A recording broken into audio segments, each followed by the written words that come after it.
Ibu-ibu penuritan yang kami hormati semua ya Bu-ibu ya. Semoga kita yang hadir di sini sehat selalu, diberikan keberkahan. Amin. Dan yang menghormati juga Bapak Ustadz. Maaf ya, Pak Ustadz lupa saya namanya. Walaupun kita sering ketemu ya Pak ya. Nah, begitu ya Pak ya. Untuk mempersingkat waktu, sekian dan terima kasih. Assalamualaikum warahmatullahi wabarakatuh. Waalaikumsalam warahmatullahi wabarakatuh. Assalamualaikum warahmatullahi wabarakatuh.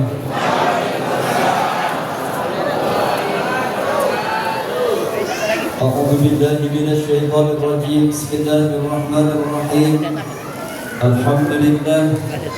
Alhamdulillah hamdan yafuqu hamdan hamidin hamdan yakunu ridwan wa maghfiratan inda rabbil alamin. Alladzi lahal arda wal aqwalin wa ihtasaba Musa al-kadim.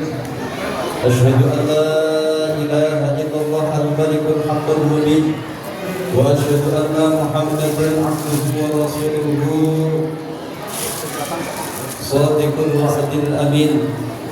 Allahumma salli wa sallim wa barik wa karim wa wajid wa alim ala habibina wa syafi'ina wa qurrati a'yunina wa maulana Muhammadin khatamin nabiyyin wa imamil mursalin wa ala alihi wa ashabihi at-tayyibin at-tahirin amma ba'd. Hadratul mukaramin wal muhtaramin wal alim ulama ustaz ustazah yang kami muliakan, para sesepuh bini sepuh, tokoh masyarakat yang tidak dapat kami sebutkan satu lagi, khusus kepada Imam Masjid Al-Haram, Dewan Pemakmuran Masjid Al-Haram, juga yang mewakili dari kegiatan yang baru saja menyampaikan sambutan yang sangat padat luar biasa. Bapak Ibu jemaah Masjid Al-Haq yang dirahmati oleh Allah, terkhusus kepada ibunda dari tim hadrah, tim sholawat dari Majelis Al-Husna yang telah mengiringi sholawat bersama-sama pada malam hari ini. Semoga dengan lantunan sholawat acara pada malam hari ini semakin diberkahi oleh Allah Subhanahu wa Ta'ala. Amin. Dan semoga dengan hadirnya kita bersama-sama di masjid pada malam hari ini, kita tergolong dan kita masuk kategori umatnya baginda Nabi Muhammad yang berhak mendapatkan syafaatnya kelak di yaumil qiyamah. Amin ya rabbal alamin.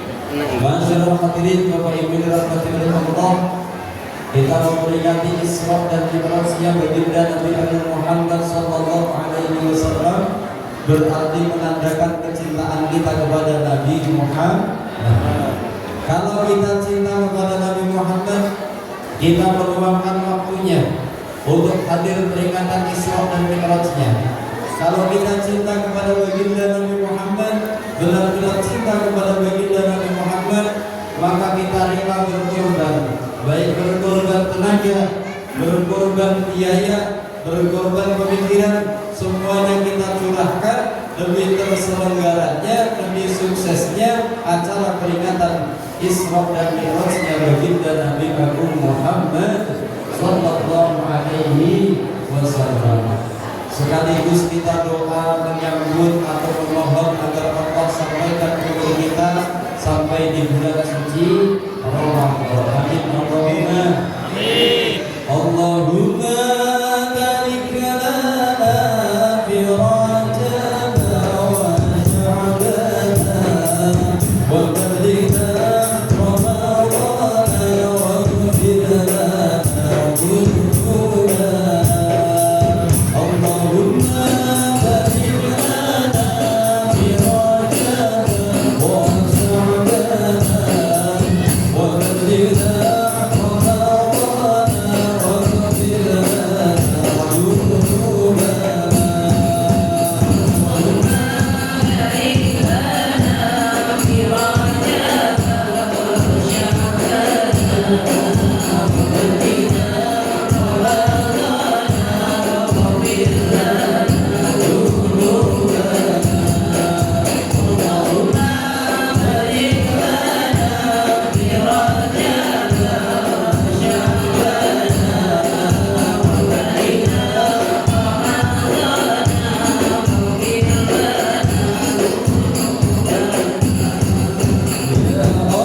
Bapak Ibu yang dirahmati oleh Allah, kita peringati Isra dan Mi'rajnya baginda Nabi Agung Muhammad sallallahu alaihi wasallam. Kenapa penting? Karena pada peristiwa Isra dan Mi'rajnya baginda Nabi Agung Muhammad, waktu itu pada tahun ke-11 setelah Rasulullah diangkat menjadi nabi. Jadi 11 tahun, kurang lebih 11 tahun setelah Nabi Muhammad diangkat oleh Allah, diutus oleh Allah menjadi nabi, atau sekitar Rasulullah berusia 51 tahun. Rasulullah Muhammad SAW diuji oleh Allah dengan berbagai macam ujian yang sangat dan amat berat. Rasulullah itu dulu sebelum diangkat menjadi Rasul, Nabi Muhammad menjadi orang yang paling dicintai di kota Makkah. Makanya Rasulullah dulu pernah mendapatkan gelar Al-Amin. Rasulullah berusia 30 tahun mendapatkan gelar Al-Amin, satu-satunya orang laki-laki di kota Mekah yang paling dapat dipercaya di zaman jahiliyah adalah baginda Nabi Muhammad sallallahu alaihi wasallam. Tapi Bapak Ibu dirahmati oleh Allah, sebenarnya Sayyidah Khadijah, istri Rasulullah, itu sudah tahu sebelum menikah dengan Rasulullah, sudah curiga kalau Muhammad ini adalah calon Nabi. Karena Sayyidah Khadijah itu punya pamannya Sayyidah Khadijah itu penderita ahli kitab, yang pernah membaca, pernah dikasih tahu oleh pamannya ciri-ciri Nabi akhir zaman. Semuanya ada pada Rasulullah Muhammad sallallahu alaihi wasallam. Begitu Sayyidah Khadijah berjumpa dengan Nabi Muhammad, Sayyidah Khadijah langsung penasaran kepada Nabi Muhammad sallallahu alaihi wasallam. Bu, Ibu, Sayyidah Khadijah itu usia 40 tahun, tapi kayanya luar biasa. Masuk kategori 3 terkaya di kota Mekah pada saat itu. Perempuan janda kaya. Nampak ada laki-laki ganteng, tampan, sopan, santun, beradab luar biasa, yakni baginda Nabi Muhammad SAW. Namun dulu belum diangkat menjadi nabi. Tahu bahwasanya Nabi Muhammad ini sedang berdagang. Nabi Muhammad ini profesinya berdagang. Dari usia 13 tahun Nabi Muhammad sudah berdagang. Sayyidah Khadijah mendengar nama pedagang yang namanya Muhammad, mengetahui karakternya yang istimewa, dikejar oleh Sayyidah Khadijah, diajak bisnis bersama. Ini modusnya Sayyidah Khadijah, tapi modus yang halal. Nabi Muhammad SAW ditawari untuk bisnis bareng dengan Sayyidah Khadijah. Maukah engkau menjajakan barang-barangku? Maukah engkau aku modali dengan barang dagangan sekian, engkau boleh ekspor impor ke sana? Pada masa Rasulullah di usia 13 tahun, Rasulullah perdagangannya sudah antar kota, bahkan antar negara, sampai ke Syam, sampai ke Syria. Ini Rasulullah SAW. Maka kita sebagai umatnya yang berdagang, silahkan berdagang. Rasulullah juga berdagang. Yang berternak silahkan berternak. Rasulullah juga dari kecil juga sudah menggembala kambing. Begitu Rasulullah berusia 25 tahun kenalah dengan Sayyidah Khadijah. Sayyidah Khadijah senang sama Rasulullah. Cuma cara mendekatinya diajak bisnis bersama. Setelah mau Rasulullah diajak bisnis bersama, Rasulullah diberi pembantu oleh Sayyidah Khadijah yang bernama Maisarah. Maisarah temani Muhammad untuk berdagang. Ikuti kemanapun dia pergi, pantau terus kemanapun dia pergi, saksikan apa yang dia lakukan. Maka semua yang dia lakukan nanti kamu laporkan kepadanya. Begitu pulang dari Madinah, berdagang membawa dagangannya Sayyidah Khadijah, sudah bertemu kembali kepada Rasulullah. Sayyidah Khadijah semakin rindu sama Rasulullah, Selesai semuanya ditanya Maisarah, ya Maisarah, apa yang kau jumpai dari Muhammad? Maisarah yang baru pertama kali bareng dengan Rasulullah terkagum-kagum luar biasa. Wahai Tuanku, aku belum pernah menjumpai orang sebaik Muhammad. Aku belum pernah berjumpa dengan orang yang seramah Muhammad. Aku belum pernah berjumpa dengan orang yang seajaib, yang istimewa, punya kemuliaan luar biasa. Sepanjang aku berjalan dengan Muhammad, belum pernah aku diterpa karena sinar matahari. Padahal perjalanan dari Mekah ke Madinah jauhnya luar biasa, melewati pergunungan batu yang jalannya terjal luar biasa. Padahal tidak ada pepohonan, tapi di situ Maisarah merasa tidak pernah kepanasan karena selalu diiringi oleh awan. Apakah kamu melihat pundak belakangnya, wahai Maisarah? Iya. Ada tanda apa di belakangnya? Ada tanda, pokoknya tanda istimewa yang tidak dimiliki oleh siapapun. Sehingga Khadijah makin yakin, oh ini yang membicarakan Muhammad, bahwa ini adalah Nabi akhir zaman yang kelak akan menjadi pemimpin umat manusia yang membawa risalah dari Allah Subhanahu wa Ta'ala. Maka aku tidak akan melepaskan Muhammad. Begitu pulang berdagang dari Madinah, mendapatkan cerita dari Maisarah, Sayyidah Khadijah langsung melamar baginda Nabi Muhammad sallallahu alaihi wasallam. Kalau bapak-bapak dilamar janda kaya sudah tua 40 tahun, mau nggak Pak?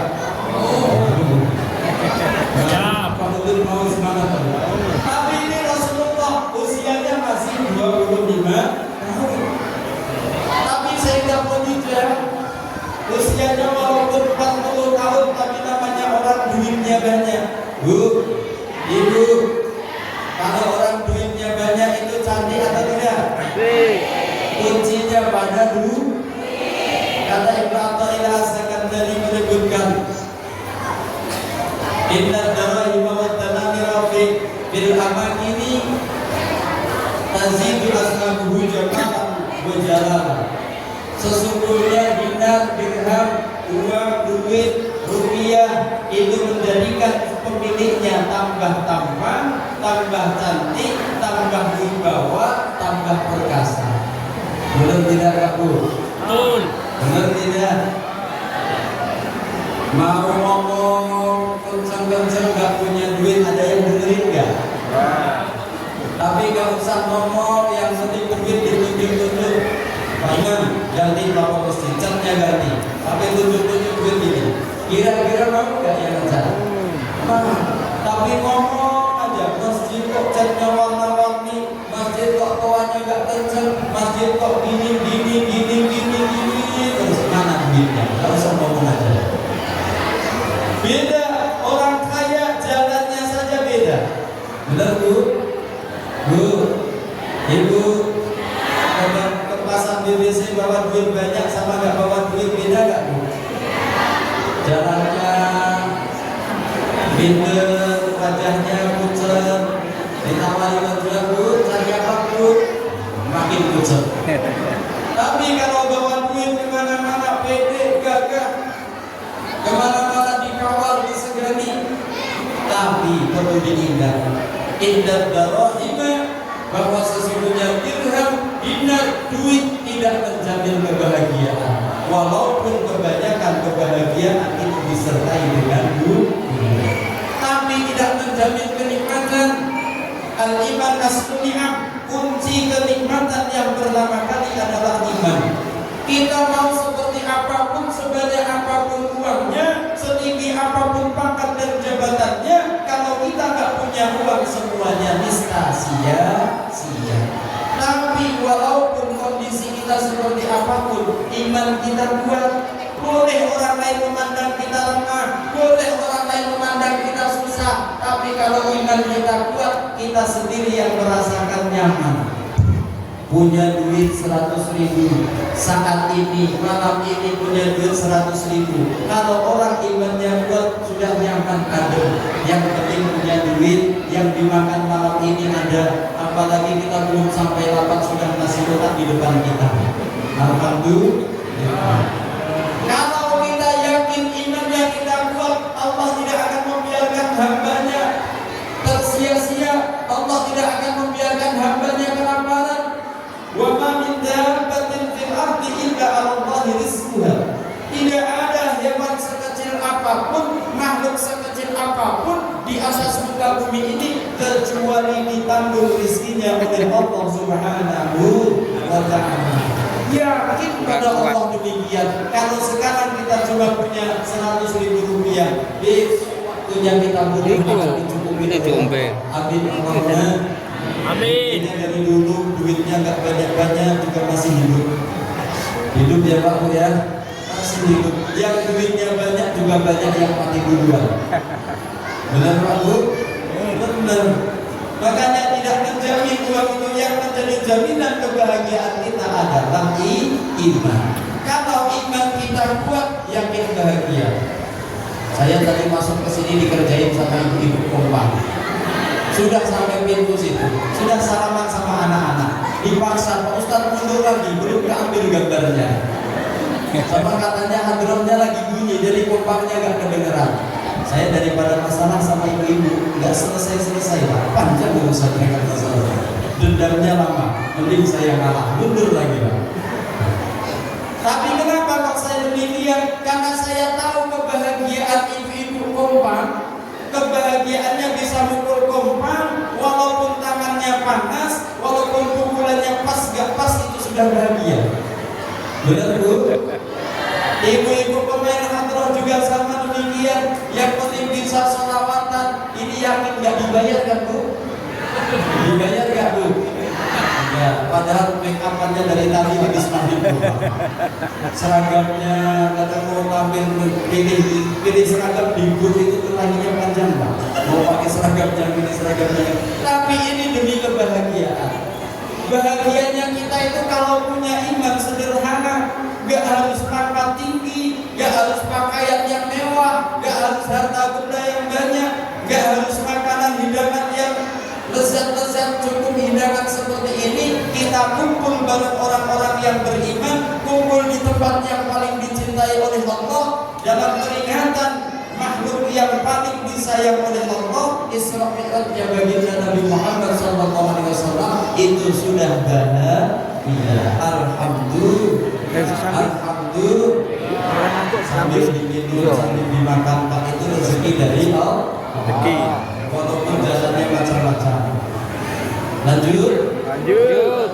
Sayyidah Khadijah, kata beliau kaya, beliau melamar Rasulullah, tapi Rasulullah bukan laki-laki murahan.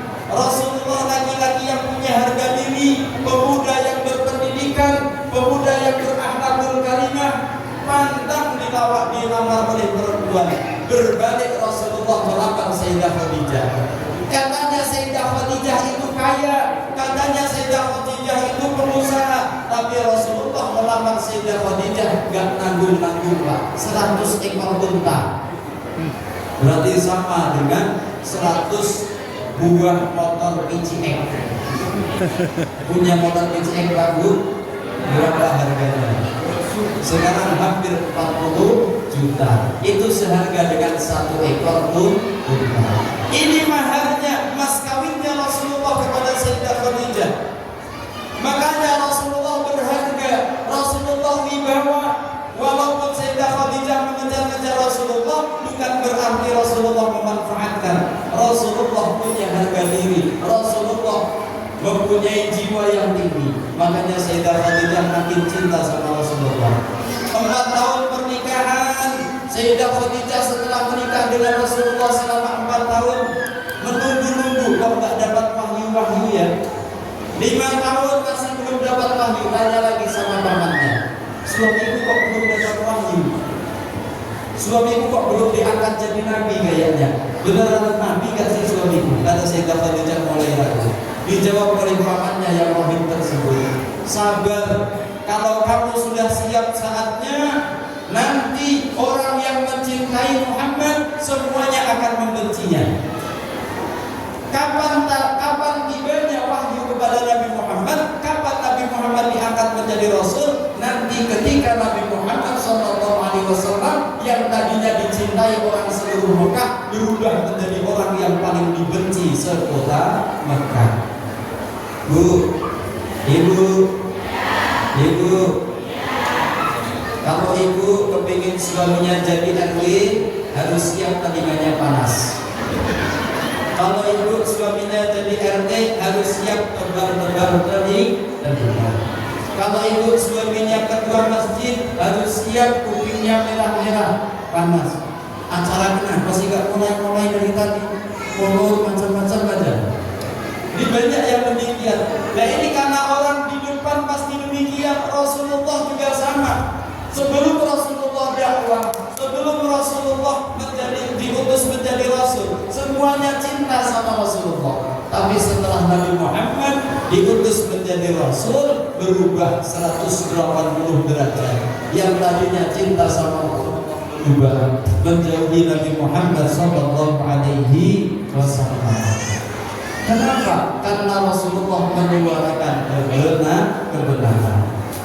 Hingga akhirnya berjalan tahun demi tahun Sayyidah Khadijah menemani baginda Nabi Muhammad dengan penuh suka duka. Setelah Nabi Muhammad diangkat menjadi Rasul, dagangannya Sayyidah Khadijah semakin habis.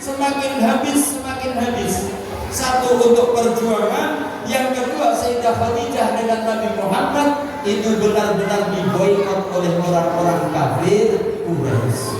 Gak ada yang boleh beli sama Sayyidah Khadijah, gak ada yang boleh belanja dengan Nabi Muhammad, gak ada yang boleh berdagang kerjasama dengan Sayyidah Khadijah maupun dengan Nabi Muhammad. Maka kata ulama ahli sirah, sisa harta bendanya Sayyidah Khadijah bisa bertahan setelah Nabi Muhammad menjadi Rasul untuk hidup berdua sampai dengan 10 tahun lamanya. Ini saking kayanya Sayyidah Khadijah. Padahal Nabi Muhammad gak pernah sayang-sayang kepada siapapun. Urusan harta benda, urusan duit gak pernah sayang. Tapi kekayaannya Sayyidah Khadijah itu sampai 10 tahun. Dibuat sedekah, dibuat berjuang, dibuat dakwah. Ada pengemis dikasihkan, sahabat yang miskin, anak-anak yatim disantuni oleh Rasulullah. Walaupun itu harta bersama antara Rasulullah dengan Sayyidah Khadijah. Maka sampai di tahun yang ke-11 Sayyidah Khadijah sakit, akhirnya meninggal dunia. Ini yang paling berat, Pak. Bapak-bapak kalau istrinya meninggal susah apa susah? Jangan jawab bahagia. Kalau jawab bahagia berarti sudah ada incaran berikutnya. Nabi Muhammad itu paling sedih. Tidak ada yang membandingi kesedihannya baginda Nabi Muhammad selain baginda Nabi Muhammad harus kehilangan istri yang tercinta. Sayyidah Khadijah yang solehahnya luar biasa. Sampai Rasulullah punya istri setelah Sayyidah Khadijah dalam riwayat 11, dalam riwayat 12, dalam satu riwayat 9. Itu gak ada yang membandingi Sayyidah Khadijah sedikit pun. Walaupun setelah Sayyidah Khadijah meninggal, Rasulullah menikah, ada yang lebih tua dengan Sayyidah Khadijah, ada yang lebih muda dibandingkan Sayyidah Khadijah. Bahkan Sayyidah Aisyah itu menikah dalam usia 9 tahun. Menikah dengan Nabi Muhammad Sallallahu Alaihi Wasallam.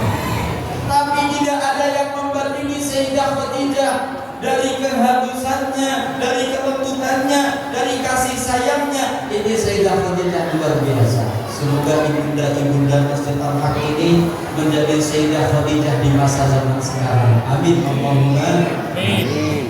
Pokoknya kalau gak sehari gak cuma istrinya, pamannya luar biasa, rindunya luar biasa. Ini seperti Rasulullah dengan Sayyidah Khadijah. Makanya pada tahun ke-11 kenabian, Sayyidah Khadijah meninggal dunia. Nabi Muhammad sedihnya luar biasa, menangis, muruk. Walaupun Rasulullah tetap keluar, walaupun Rasulullah tetap berdakwah, tapi di sela-sela kesendirian Rasulullah teringat selalu sosok istri tercintanya. Kalau bapak-bapak kalau keluar rumah ingat istrinya Pak? Pak? Ingat. Yang jawab diteliti suami siapa yang jawab ingat. Itu suami istimewa. Yang diam berarti mau ngomong ingat tapi bohong, ini di masjid. Mau ngomong gak ingat sama saya bunuh diri. Nabi Muhammad teringat terus dengan bayangan Sayyidah Khadijah. Kesedihannya tidak selesai, berangsur-angsur. Apalagi semakin lama semakin sedih. Apalagi pamannya juga meninggal, yang menjadi backingannya, yang menjadi backernya, yang menjaga Rasulullah juga meninggal. Orang-orang kafir Quraisy semakin semangat untuk menyakiti dan membolimi Rasulullah. Akhirnya Rasulullah dalam kondisi sedihnya dihibur oleh Allah Subhanahu wa taala Isra Mi'raj. Sebenarnya Isra Mi'raj itu awalnya, Pak, awalnya itu mau diberikan perintah sama seperti halnya perintah puasa, perintah zakat, perintah haji. Hanya melalui malaikat Jibril diturunkan ayat Al-Quran. Tapi berhubung dengan situasi dan kondisi atau yang disebut dengan asbabun nuzul, sebab-sebab kejadiannya prosesi Isra dan Mi'rajnya baginda Nabi Muhammad, karena Nabi Muhammad sedang sedih. Ibu kalau lagi sedih diajak jalan-jalan sama suami kan, Bu? Kemarin baru libur akhir tahun, cuti akhir tahun diajak jalan-jalan sama suami kan, Bu? Kemana? Jembatan Barelang. Jalan-jalan jembatan Barelang termasuk angin. Ke Singapura. Sekali jalan-jalan ke Mekah, ke Madinah. Jalan-jalan sekaligus ibadah, Bu. Tapi kuncinya biar bisa jalan-jalan sampai ke situ ibu-ibunya yang ngirit. Karena kunci manajemen keuangan itu tergantung perempuan. Boleh dicek, Bu. Siapa di sini yang paling kaya? Tengok istrinya. Pasti agak perhitungan. Kalau istrinya gak hitung-hitungan pasti gak jadi kaya. Benar, Bu? Jadi siapa yang kaya itu tergantung hebatnya seorang istri, bukan seriusnya suami dalam bekerja. Karena kekayaan itu rizkinya berdua, rizkinya suami, rizkinya istri. Dari Nabi Muhammad disayang sama Allah ketika sedih, jalan-jalannya gak kayak ibu-ibu, paling diajak ke Taman Rusa Sepupang sana. Kalau gak ke Jembatan Barelang, yang lebih agak enak sedikit ke Taman Dinosaurus atau ke Batam Zoo. Paling itu saja. Benar, Bu? Yang pucat berarti kemarin gak diajak jalan-jalan. Pak, diajak jalan-jalan Pak istrinya biar awet muda. Allahumma sholli ala Muhammad. Nabi Muhammad diajak jalan-jalan oleh Allah. Jalan-jalannya bukan cuma jalan-jalan yang di dunia saja, bukan cuma jalan-jalan di atas bumi saja, langsung sampai ke langit. Pertama diajak jalan-jalan dari Masjidil Haram di Mekah sampai ke Masjidil Aqsa. Gak usah diceritakan, Bapak Ibu sudah biasa dengar ceritanya kisah Isra Mi'raj. Yang paling inti oleh-oleh daripada Isra Mi'raj yakni sholat. Sholat yang awalnya 10 waktu. Pelajaran yang kita ambil dari peristiwa Isra Mi'raj satu. Siapapun yang dekat kepada Allah, ketika dia sedih maka pasti akan diberikan kebahagiaan oleh Allah Subhanahu wa taala. Yang penting dalam kondisi apapun tetap istiqomah, menjaga ketaatannya, menjaga ketakwaannya kepada Allah, pasti akan segera diberikan kebahagiaan. Yang kedua, hikmah yang kedua, Nabi Muhammad SAW diberi obat yang paling mujarab, diberi obat yang paling istimewa. Ala bidzikrillahi tatma'innul qulub. Ingat, dengan berzikir kepada Allah itu akan menjadi obat. Kita orang Islam jangan sampai galau. Kita orang Islam jangan sampai depresi, karena kita punya obat yang istimewa. Obatnya apa? Sholat. Lu katanya zikir, dalam ayatnya zikir. Bu, jangan kita pahami secara tekstual. Makna zikir dalam Al-Quran ini banyak artinya. Innani ana Allah la ilaha illa ana fa'budni wa aqimis salata li dzikri. Sholat dikir.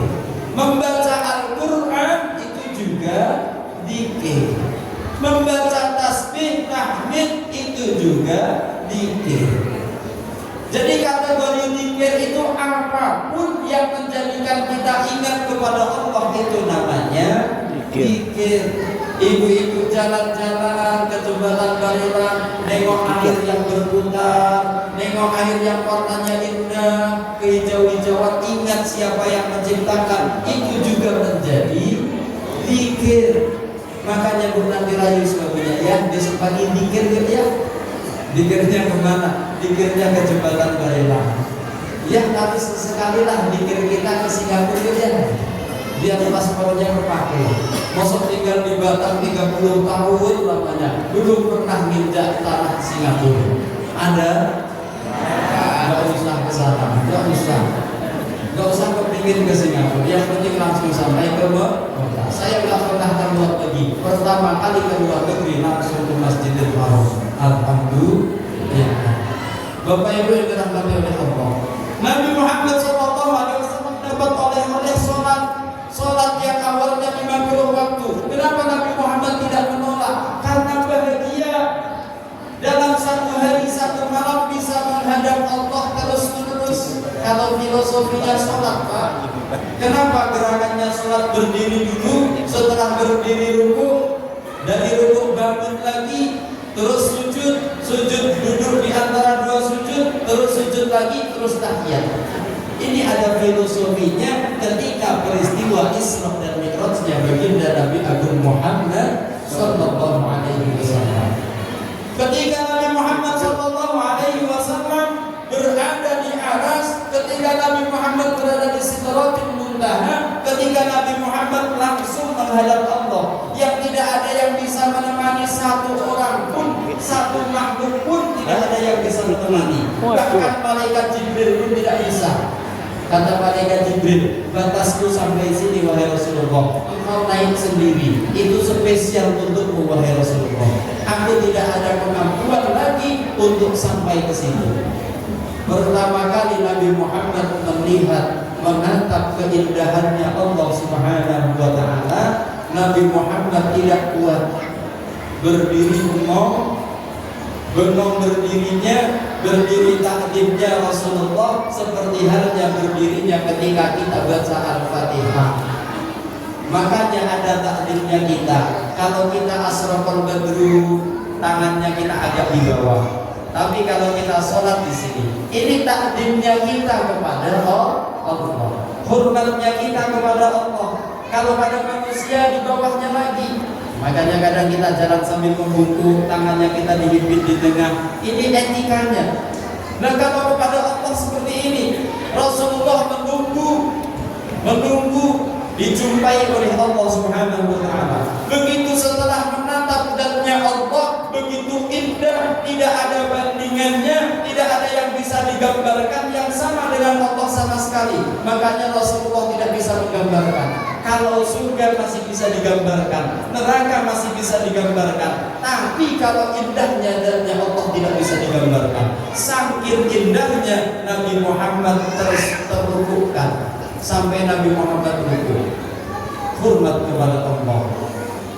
Terus membaca tasbih saking kagumnya kepada Allah Subhanahu wa ta'ala. Subhana rabbiyal azim wa bihamdi. Maha suci Engkau Allah, terbebas dari semua yang aku bayangkan selama ini. Ternyata Engkau jauh daripada yang aku bayangkan. Ternyata Engkau tidak ada kekurangannya sedikit pun. Memang Maha suci Engkau dari segala kekurangan. Subhana rabbiyal azim wa bihamdi. Kemudian disampaikan oleh Allah Subhanahu wa taala, sami'allahu liman hamidah. Aku mendengar, Allah mendengar apa yang Engkau sampaikan dari pujian-pujianmu. Baru Nabi Muhammad mengangkat kepalanya lagi. Nabi Muhammad mengangkat badannya lagi melihat zatnya Allah. Nabi Muhammad terkagum-kagum. Setiap melihat zatnya Allah, Nabi Muhammad tidak kuat, langsung memuji kepada Allah. Pujian yang bagaimana Bapak Ibu? Bacaan intilan kita, Rabbana lakal hamd mil'us samawati wa mil'ul ard wa mil'u ma syi'ta min syai'in ba'd.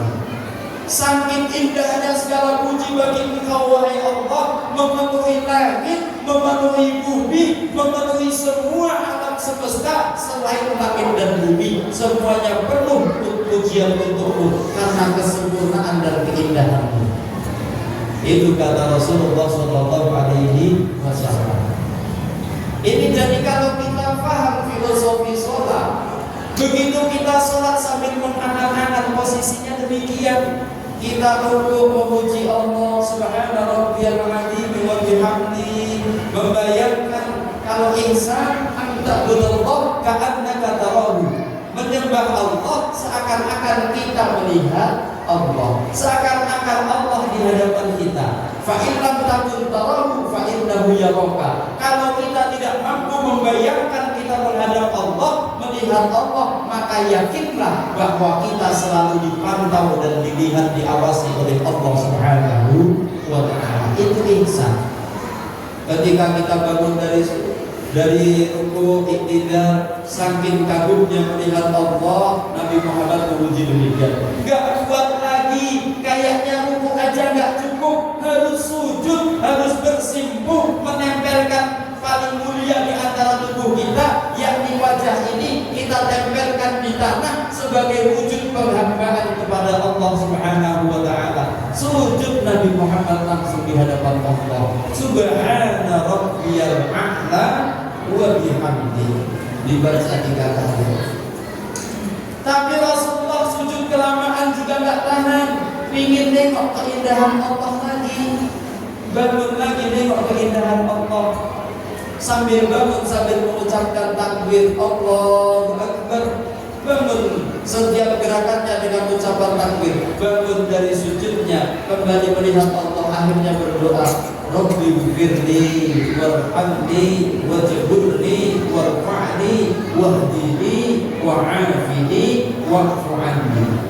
Ini doa yang paling istimewa. Satu doa itu saja dalam gerakan kita duduk di antara 2 sujud, kalau sholatnya kita khusyuk, kita amati, kita resapi doa tersebut, kelar urusan dunia dan akhirat kita, tuntas kehidupan dunia dan akhirat kita.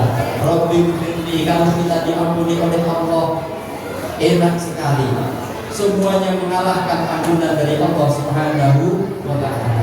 Warhamni, kalau kita dikasihi sama Allah, semuanya pasti dikasihkan sama kita. Kata Rasulullah, innallaha hina ahabbal abd, Allah ketika cinta kepada hambanya, da'a Jibril alaihissalam, Allah memanggil malaikat Jibril, wahai Jibril, aku cinta kepada Pak RT, aku cinta kepada Pak RW. Maka sampaikan kepada malaikat-malaikat yang lainnya, kamu dan malaikat-malaikat yang lainnya harus cinta sama Pak RT, harus cinta sama Pak RW. Itu Allah kalau cinta sama seseorang diakui demikian, dan perintah kepada seluruh malaikat untuk ikut mencintai. Kalau sudah demikian bagaimana? Kalau malaikat di langit semuanya cinta, wujud cintanya tersebut diturunkan ke bumi, diberikan keberkahan kepada orang yang dicintai. Akhirnya orang-orang di sekelilingnya itu ikut berkah, hidupnya diberikan nyaman, lingkungannya diberikan tenang, tentram, damai, sejuk, gak pernah ada konflik, gak pernah ada masalah, jauh dari musibah, jauh dari bencana, rezekinya diberikan lancar. Bisa jadi lancarnya rezekinya Bapak Ibu di Kampung Lamboyan ini karena ada satu wali Allah di sini yang kita gak ketahui siapa orangnya. Makanya kita nggak boleh merendahkan siapapun, karena kita nggak tahu siapa di Kampung Lamboyan ini. Terkadang ada walinya di sini. Makanya orang Kampung Lamboyan kaya-kaya, kampungnya luas-luas, anaknya banyak-banyak. Alhamdulillah. Gak apa-apa punya anak banyak, karena kata Rasulullah ini mukasir yaumil qiyamah. Nabi Muhammad itu banyak-banyakan umat besok pada hari kiamat. Maka punya anak yang banyak, Bu, Ibu, selagi suami masih hidup punya anak lagi, Bu. Hamil lagi, punya anak lagi. Insya Allah panjang umur, malah awet muda. Dan Bu, kalau Ibu udah mau punya anak lagi, Pak, cari istri tambahan, Pak, yang masih mau punya anak. Ayo pilih mana, Bu? Pilih Enggak ya, Bu ya. Insyaallah. Kalau kita niatnya untuk mendidik dan membesarkan anak kita tidak masalah. Tapi jangan niat takut nggak ada yang untuk mendidik, takut yang nggak ada yang untuk kasih makan. Berarti merendahkan Allah. Ini kisah Isra Mi'rajnya Nabi Muhammad. Kenapa Nabi Muhammad diperintahkan 50 kali kok nggak nolak? Karena Nabi Muhammad mengenang masa-masa indahnya bermunajat kepada Allah. Karena manfaatnya sholat satu. Ada 5 hal manfaatnya sholat. Siapa orang menjaga sholatnya akan diberi 5 hal. Yang pertama akan ditata hidupnya agar lebih baik.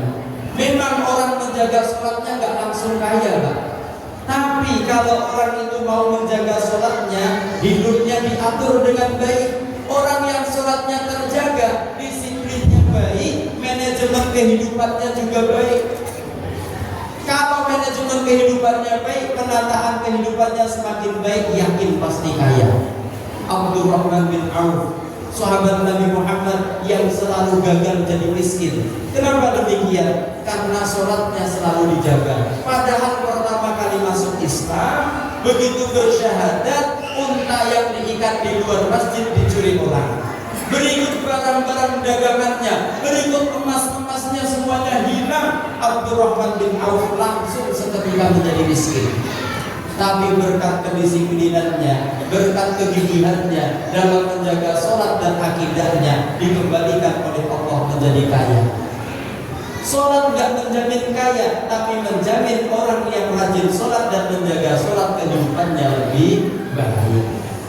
Pelan-pelan, kalau kita mau tobat, yang dirubah pertama kali adalah cara kita sholat. Terus sholat menenangkan.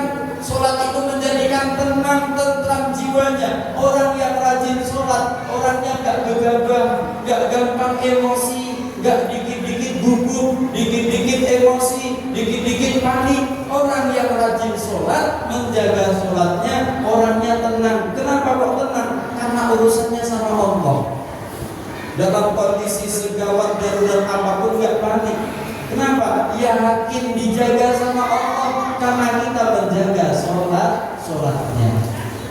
Orang yang sholatnya tepat waktu, Allah akan hadir menjadi penolong untuk orang tersebut tepat waktu. Kita lagi butuh duit, mau bingung mau pinjam siapa, tiba-tiba Pak RW datang ke rumah. Loh, kenapa pinjam? Butuh duit Pak RW. Oh butuh duit, kenapa nggak ngomong dari tadi? Nih tak transfer. Enak punya Pak RW duitnya. Ini kalau sholatnya kita tepat waktu, atau kebalikannya Pak RW yang demikian Pak. Ini kalau sholatnya kita tepat waktu. Begitu dengan azan langsung sholat. Buktinya Pak Imam gitu-gitu aja masih hidup sampai sekarang. Masih hidup, masih layaknya hidup seperti yang lainnya. Dia masih bahagia, bisa tersenyum. Beliau dua, saya jadi imam kuat cuma 9 tahun. Setelah 9 tahun mengundurkan diri, saya gak kuat jadi imam saya. Daripada saya dipecat, mending saya mundur. Kenapa demikian? Berat menjadi imam itu, menjaga waktu, menjaga jamaah. Kita keras sama jamaah salah, nggak keras kadang jamaahnya bermasalah. Kadang kita harus mengingatkan. Nah ini orang yang menjaga sholatnya akan dijaga oleh Allah Subhanahu wa Ta'ala. Terus manfaat orang yang menjaga sholatnya, Allah jadikan sholat itu sarana berdoa, sarana munajat, sarana kita curhat kepada Allah. Jadi nggak ada kegundahan dalam hatinya, punya masalah, nampak di HP-nya ada chattingan suaminya dengan perempuan sebelah. Ibu nggak gugup, nggak jantungan, cukup sholat. Ya Allah, kalau memang ini jalan yang terbaik, ya Allah tunjukkan kepadaku, ya Allah buatkanlah aku. Ini kalau ahli sholat, nggak langsung marah, dibanting HP-nya suami, kelahi sama suami, nggak menyelesaikan masalah, malah memperkeruh masalah. Tapi kalau kita ragu sama Allah, ya Allah Engkau yang kasih nyawa pelapor itu, ya Allah Engkau juga yang mudah mencabut nyawanya, ya Allah cabutlah sekarang ini. Kalau ibu-ibu kekasih Allah menjaga sholatnya langsung itu Bu, nggak tunggu lama. Israel itu perempuan itu yang jadi pelapor kekasih Ibu Israel. cabut nyawa perempuan itu seketika. Lagi makan enak-enak kesedak, langsung meninggal dunia. Ternyata itu apa? Ada wali Allah di pelabuhan yang berdoa seketika langsung dijabah oleh Allah karena menjaga sholatnya. Kenapa? Buktinya apa? Dalam Al-Quranul Karim dijelaskan oleh Allah. Nabi Zakaria alaihi salam sampai usia 100 tahun belum punya anak, istrinya juga sudah sama, usianya 90 tahun lebih, bahkan istrinya disebut oleh orang-orang di sekelilingnya menopause, tidak bisa hamil.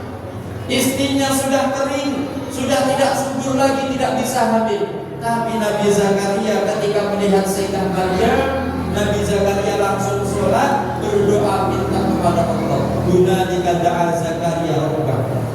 Dalam surah Al-Imran ayat 35 ayat 36. Sedang sholat, fanadatul malaikatu wa huwa yusalli fil mihrab. Belum selesai sholat, Nabi Zakaria masih berdiri. Iyyaka na'budu wa iyyaka nasta'in. Sambil dihayati, ya Allah, saya menyembah hanya kepadamu ya Allah, meminta juga hanya kepada Engkau ya Allah. Hamba minta ya Allah sambil sholat ini ya Allah, besok untuk bayar kos-kosan belum ada ya Allah, makan juga belum ada ya Allah, bannya sudah bocor, lagi sudah habis, besok berangkat ke PT pun bingung gimana caranya, minyak pun kering. Iya karena berdua, iya karena nasta'in. Serius mintanya sama Allah. Tiba-tiba dengan segala macam cara Allah memberikan kepada kita. Allah memberikan jalan keluar kepada kita. Nabi Zakaria langsung dibayar tunai oleh Allah karena seorang nabi. Dibayar tunai oleh Allah dengan cara bagaimana? Fanadatul malaikatu wa huwa qa'imun yusalli fil mihrab. Nabi Zakaria sedang sholat di mihrabnya Sayyidah Maryam, langsung dipanggil malaikat. Allah yubashshiruka bi Yahya, langsung dikasih anak sama Allah, langsung namanya juga, bukan cuma anak saja, tapi namanya juga, gelarnya, keistimewaannya, wa sayyidan wa hasuran wa nabiyyan minas shalihin. Tidak ada nabi yang pangkatnya sepanjang Nabi Yahya, anaknya Nabi Zakaria. Ini istimewanya Nabi Zakaria. Makanya Nabi Yahya sama Nabi Isa itu selisih usianya hanya sekitar 3 bulan. Nabi Yahya dulu baru Nabi Isa lahir. Ini dalam sejarahnya. Sholat Nabi Yahya dengan Zakaria dengan sholat akhirnya punya anak Nabi Yahya. Nabi Yahya nggak percaya, sholat lagi minta sama Allah, kalau memang istriku bisa hamil yang sudah propos, tanda-tandanya apa? Dikasih tahu sama malaikat. La yukallimun nasa salasata ayyam. Tidak akan bisa berbicara dengan manusia. Nanti ciri-cirinya kalau engkau tidak bisa ngomong selama 3 hari, hilang suaranya berarti istrimu hamil. Bapak-bapak hati-hati, kalau besok tiba-tiba setelah hilang suaranya, berarti istrinya mau hamil lagi. Jadi Nabi Zakaria tunggu, begitu pulang selesai benar-benar Nabi Zakaria hilang suaranya, ternyata istrinya dikaruniai hamil oleh Allah Subhanahu wa Ta'ala. Terus yang terakhir, manfaatnya sholat apa Bapak Ibu? Manfaatnya sholat akan memberikan kesuksesan dan kebahagiaan. Orang sukses belum tentu bahagia, orang bahagia juga belum tentu sukses. Kepinginnya kita yang sempurna, orang Islam kepinginnya yang sempurna, ya sukses, ya bahagia. Dalam surat Al-Mu'min Allah sebutkan, qad aflahal mu'minun alladzina hum fi salatihim khashi'un. Ciri-ciri orang yang sukses bahagia yang pertama apa? Alladzina hum fi salatihim khashi'un. Orang yang khusyuk dalam sholatnya, bukan yang lainnya. Ini ciri-ciri pertama. Makanya dalam panggilan sholat, setelah hayya 'alas sholat, hayya 'alal falah. Falah itu artinya sukses, bahagia. Menang itu ya sukses, ya bahagia. Kalau kita kepingin sukses, kepingin bahagia, jaga sholatnya. Makanya Rasulullah dulu gak nolak satu hari satu malam 50 kali karena mau dikasih kebahagiaan, dikasih kesuksesan. Tapi Rasulullah turun diingatkan Nabi Musa, Muhammad, kalau engkau paham tujuannya biar sukses, biar bahagia, tapi umatmu kadang gak paham. Kasihan umatmu kecil-kecil, kurus-kurus, yang gendut-kegendutan lagi susah bangun kalau sholat. Tapi kalau ibu-ibu di sini nggak ada yang gendut ya bu, cuma subur-subur saja ya. Bangun susah. Ini diingatkan sama Nabi Musa. Ini ada hikmahnya. Nabi Muhammad setinggi apapun derajatnya, dikasih masukan seniornya, dikasih masukan orang tua, Nabi Muhammad tetap menerima. Ini akhlaknya Nabi Muhammad. Terus akhlaknya Nabi Musa, pelajaran bagi kita melalui Isra Mi'raj. Nabi Musa walaupun sudah tua, terus dia nggak cuek, nggak acuh, tak acuh, dia tetap mau mengingatkan kepada yang lebih muda. Kadang zaman sekarang yang muda angkuh, yang tua cuek, akhirnya kehidupannya berantakan. Nah kalau yang muda mau sowan sama yang tua mau kasih masukan, mau kasih nasihat, terbentuklah demikian. Alhamdulillah kita dapat hadiahnya sehari semalam 5 kali. Tidak lebih dari 5 kali. 5 kali saja banyak yang absen, 5 kali saja banyak yang telat. Semoga selesai Isra Mi'raj ini kita nggak ada yang telat dari sholat 5 waktu. Dari sholat 5 waktu. Syukur-syukur jamaah di masjid kita bisa jaga bersama-sama, jamaah di musola bisa kita jaga bersama-sama. Dimanapun masjidnya, dimanapun musolanya, yang penting sholatnya kita dalam kondisi berjamaah. Nah kalau perempuan Ustaz katanya perempuan lebih sholat, lebih afdal sholat di rumah.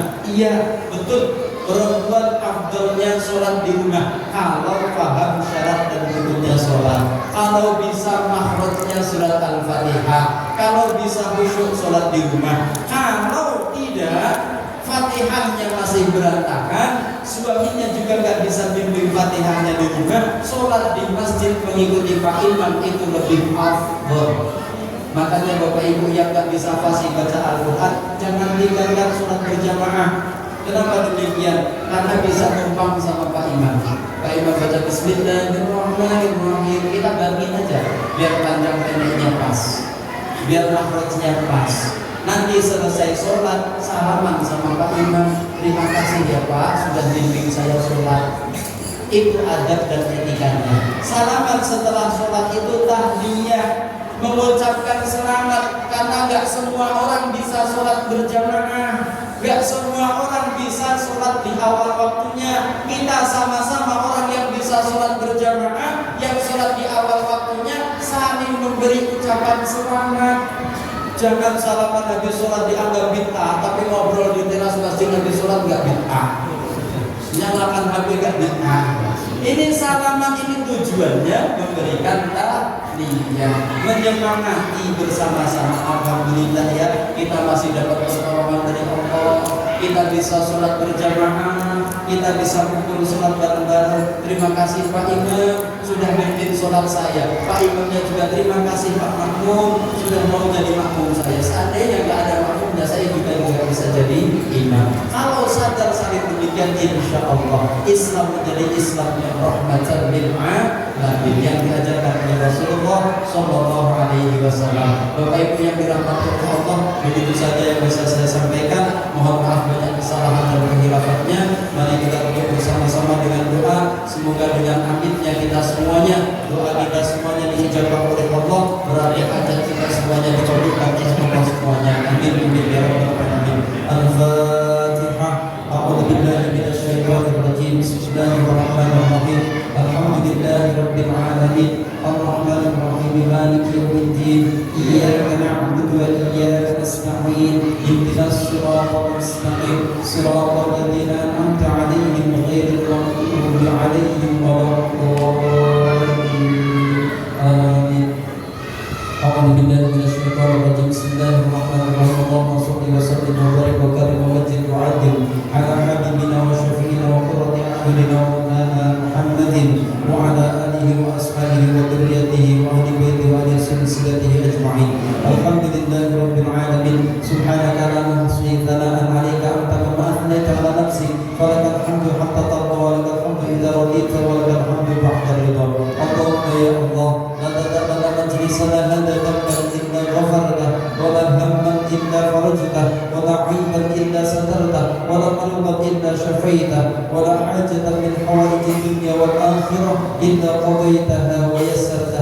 ويسر أمورنا يا الله ونور قلوبنا واشرح صدورنا واختم بصالحات أعمالنا.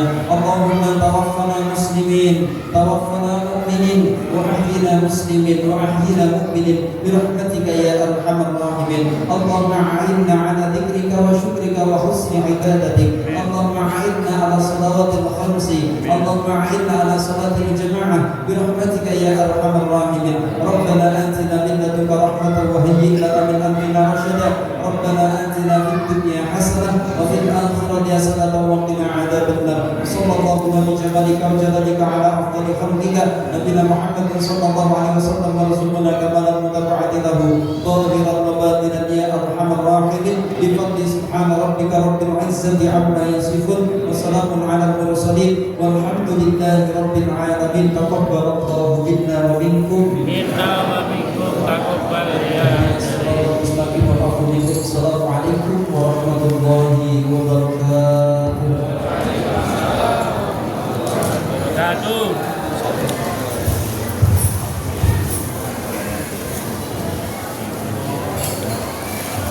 Terima kasih kepada Pak Ustadz Ahmad Dimyati SPDI. Demikian tadi mau'izah hasanah yang telah disampaikan oleh Bapak Ustadz Dimyati SPDI. Semoga menambah perbendaharaan ilmu kita dan dapat kita amalkan dalam keseharian kita, serta amal ibadah salat kita semakin hari semakin meningkat kualitas. Amin ya rabbal alamin. Dan dengan pembacaan doa tadi, maka berakhirlah pula acara pada malam hari ini.